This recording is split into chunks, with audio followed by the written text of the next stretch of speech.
ஐக்கிய தேசிய கட்சியின் எதிர்காலத்தை தீர்மானிப்பதற்கு கட்சியின் செயற்குழுவுக்கு உண்மையான அதிகாரம் இல்லை என அக்கட்சியின் முன்னாள் பொதுச் செயலாளர் தஹம் விமலசேன தெரிவிக்கின்றார். 1977 ஆண்டு ஐக்கிய தேசிய கட்சிக்கு பாரிய வெற்றியை பெற்றுக் கொடுத்த அக்கட்சியின் முன்னாள் பொதுச் செயலாளர் தற்போதைய செயற்குழுவின் உறுப்பினர்களுக்கு அனுப்பி வைத்துள்ள கடிதத்திலேயே இதனை குறிப்பிட்டுள்ளார். செயற்குழுவின் உறுப்பினர்களுக்கு முன்னாள் பொதுச் செயலாளர் தஹம் விமலசேன அனுப்பியுள்ள கடிதத்தில் இவ்வாறு குறிப்பிடப்பட்டுள்ளது. மேற்கோள் ஆரம்பம்.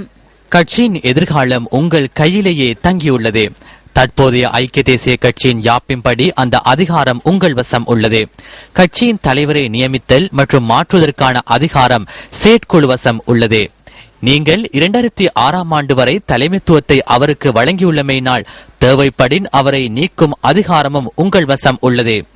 ஏனைய நாடுகளில் தலைவர்கள் ஒருமுறை தோல்வியடைந்தாலே விலகிவிடுவர். எனினும் இந்த தலைவர் கட்சி உறுப்பினர்களின் எண்ணிக்கையை ஆக குறைந்த மட்டத்திற்கு குறைத்து சாதாரண பொதுமக்களை சிரமத்துக்கு உள்ளாக்கிவிட்டு பொறுப்பின்றி தொடர்ந்தும் தலைவர் பதவியில் உள்ளார்.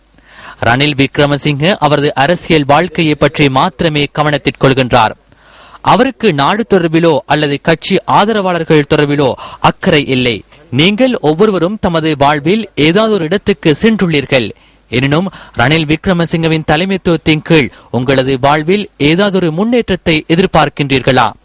பல தடவைகள் தோல்வியடைந்து எதிர்காலத்திலும் வெற்றி பெற முடியாத தலைவர் ஒருவருக்கு ஒத்துழைப்பு வழங்குவதால் நீங்களும் மற்றவர்களும் எதனை சாதிக்கப் போகின்றீர்கள்? நீங்கள் இவ்வாறு காலத்தை வீணடிப்பது கட்சி ஆதரவாளர்களின் எதிர்பார்ப்புகளை வீணடிக்கும் செயற்பாடாகும். கட்சியினுள் இருக்கும் எவராது ஒருவர் தேர்தல் மூலம் தெரிவு செய்யப்பட்ட பிரதேச சபை, மாகாண சபை மற்றும் பாராளுமன்ற உறுப்பினர்களின் வெறுப்புகளை கண்டறிந்து நியாயமான தேர்தல் ஒன்றின் மூலம் ரணில் விக்ரமசிங்கவின் தலைமைத்துவம் தொடர்பில் சவால் விடுப்பதற்கு சந்தர்ப்பம் வழங்க வேண்டும். கீழ்மட்டத்திலுள்ள கட்சி ஆதரவாளர்களோடு நேரடியாக இவர்களே தொடர்புகளை வைத்துள்ளனர். எனவே எமது எதிர்காலத்தை தீர்மானிப்பதற்கு அவர்களுக்கு சந்தர்ப்பம் வழங்குங்கள். மேற்கோள் முடிவு.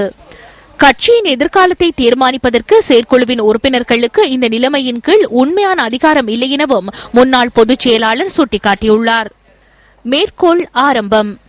மக்களின் தேவைகளை நன்கு உணர்ந்த தலைவர்களே எமக்கு அவசியப்படுகின்றனர். ரணில் விக்ரமசிங்கவிடம் அந்த குணாதிசயங்களை காணவில்லை. செயற்குழுவின் உறுப்பினர்கள் என்ற வகையில் நீங்கள் இவ்வேளையில் செயற்படாமல் இருந்தால் இவ்வளவு காலமும் கட்சியை நேசித்தவர்களின் சாபத்துக்கு உள்ளாகுவீர்கள்.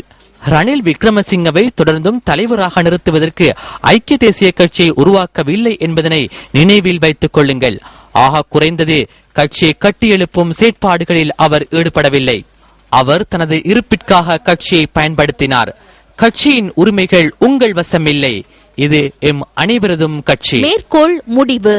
இதேவேளை செயற்குழுவின் உறுப்பினர்கள் இந்த வேளையில் நன்கு சிந்தித்து தீர்மானம் எடுக்க வேண்டும் எனவும் செயற்பட வேண்டும் எனவும் ஐக்கிய தேசிய கட்சியின் முன்னாள் பொதுச் செயலாளர் தஹம் விமலசேன தற்போதைய செயற்குழுவிற்கு அனுப்பிய கடிதத்தில் குறிப்பிடப்பட்டுள்ளது.